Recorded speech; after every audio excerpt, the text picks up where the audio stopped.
यति बेला चाहिँ म विद्यार्थी युनिभर्सिटी स्कुल अफ म्यानेजमेन्टमा छु र मसँग जगत सर हुनुहुन्छ। अहिले सोभियोको इलेक्सन भइरहेको छ हाम्रो यानीमा। अहिले जति पनि सभापतिमा उठ्नु भएको छ सबैसँग चाहिँ मैले उहाँको के छ त प्लान, उहाँको एजेन्डाहरू के छ मैले सबैसँग सोधिरहेको छु। किन पनि सोधिरहेको छु भन्दा एज अ म स्टुडेन्ट उहाँहरूले चाहिँ हाम्रो कलेजको लागि स्टुडेन्टको लागि के छ त के प्लान गरिराख्नु भएको छ सोध्नु पनि हाम्रो राइट पनि हो। एकदम भोलि सरहरूको एजेन्डाहरू हामीले सुन्यौँ होइन, हामीले बुझ्यौँ भनेपछि बल्ल पो हामीले भोट हाल्छ हो होइन। अनि त्यसको लागि मैले सरलाई बोलाएको।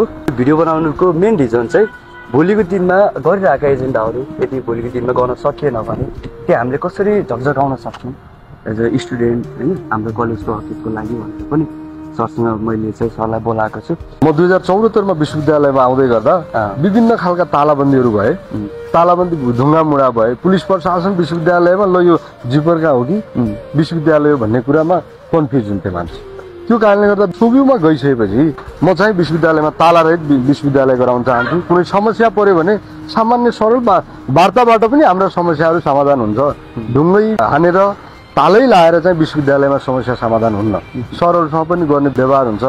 2 नम्बरमा विश्वविद्यालयमा जुन किताबहरूको अभाव छ यी किताबहरूको अभावलाई चाहिँ म पुरा गर्नका लागि जस्तै मेरो कार्यकालसम्म म 2 वर्ष कार्यकाल मेरो चाहिँ सोभियोमा हुन्छ। सोभियोको कार्यकाल 2 वर्ष हो। 2 वर्षमा चाहिँ मैले विद्यार्थी 5000 भए पनि इन्टु 5 को दरले स्वयं विश्वविद्यालयको प्रोफेसरहरू आएर लेख्नुहुन्छ।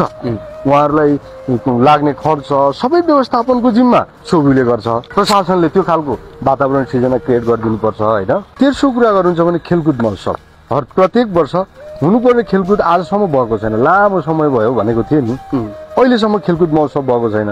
हामीले त त्यो खेलकुद महोत्सव पनि प्रत्येक वर्ष गर्नेछौँ। त्यसैमा हजुरको बिलमा चाहिँ अनिवार्य रूपमा खेलकुदको लागि काटिएको हुन्छ रकम, ड्रमरको लागि काटिएको हुन्छ। इन्जिनियरिङमा पनि इन्टर्न उनीहरूलाई पनि आवश्यक छ। हामीले प्रदेश सरकारसँग समन्वय गरेर एक खालको उनीहरूलाई पूर्वाधार विकास मन्त्रालय छ, यहाँ निर्देशनालय पूर्वाधार विकास निर्देशनालय छ, उनीहरूमा चाहिँ इन्टर्न गर्ने जुन इन्जिनियरहरू विश्वविद्यालयबाट उत्पादन हुन्छन् ती इन्जिनियरले भोलि डिजाइन कोर्दै गर्दाखेरि नजानेको अवस्था, इस्टिमेट बनाउँदै गर्दाखेरि नजानेको अवस्था चाहिँ नहोस्। किनभने यहाँबाट उत्पादन गरिसकेपछि सारा कुरा उनीहरूले पोक्त भएर बाहिर जाँदै गर्दाखेरि कहाँ पढेर आएको भन्दा म मध्यपश्चिम विश्वविद्यालय भनेर गर्वका साथ भन्न पाउने त्यो खालको हामीले चाहिँ एजेन्डा लिएर अगाडि बढेका छौँ। हाम्रो विश्वविद्यालयमा शिक्षा मात्रै नभएर संस्कार सहितको शिक्षा हुनु आवश्यक छ। त्यसको लागि म क्याम्पसमा रहेका शिक्षकहरूलाई पनि एउटा मोटिभेसनल स्पिकर ल्याएर सरहरूसँग पनि सेसनहरू चलाउने काम गर्दछु। हरेक फ्याकल्टीको इन्जिनियरिङ छ, एग्रिकल्चर छ, म्यानेजमेन्ट छ, साइन्स छ, अनि त्यही सोसल वर्क पनि छ।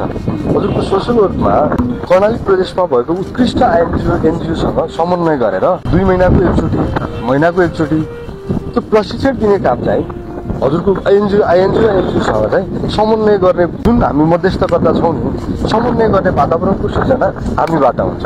लमा हामीले चाहिँ यहाँ उच्च अदालत छ, जिल्ला अदालत छ, मानव अधिकार छ। यी सम्पूर्ण ठाउँमा हाम्रो साथीहरूलाई इन्टर्न दिने व्यवस्था। विश्वविद्यालयमा पढ्ने विद्यार्थीहरू जबकि उनीहरू विद्यार्थी पढेर सर्टिफिकेट मात्रै लिने होइन, उनीहरू व्यावहारिक होस्।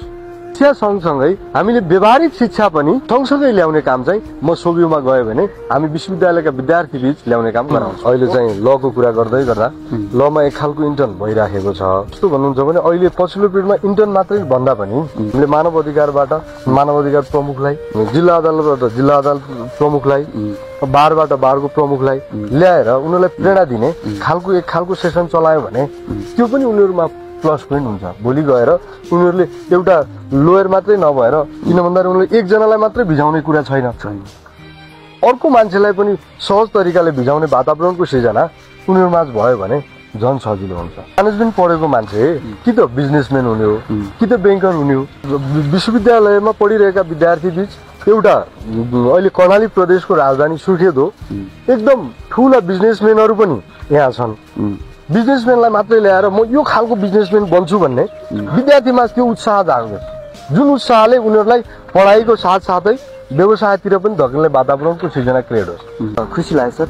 अनि सरको एजेन्डाहरू मैले सुन्न पाएँ होइन। म जस्तै धेरैजना साथीहरू अहिले जो घरमै बसेर पनि हेरिराख्नु भएको धेरैजना साथीहरू हुन्छ होइन।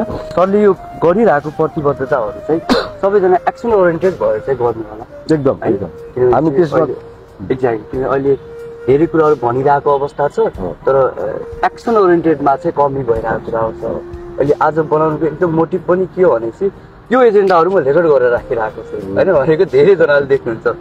भोलि यो हजुरले बोलिरहेको शब्दहरू कहीँ पनि यदि चुक्यो हजुरको 2 वर्षकालमा सकिएन भने त्यहाँ एज अ स्टुडेन्ट हामीले हजुरहरूलाई घचघचाउँछौँ एकदम भने त्यो नेगेटिभ पार्टबाट होइन कि पोजिटिभ पार्टबाट चाहिँ हजुरहरूलाई सहयोग गर्ने ठाउँमा सहयोग गर्छौँ र घचघचाउने ठाउँमा पनि सर यो भएन यसलाई यसरी गरौँ भनेर हामीले घचघचाउनेछौँ भन्दै एकदम खुसी लाग्यो है।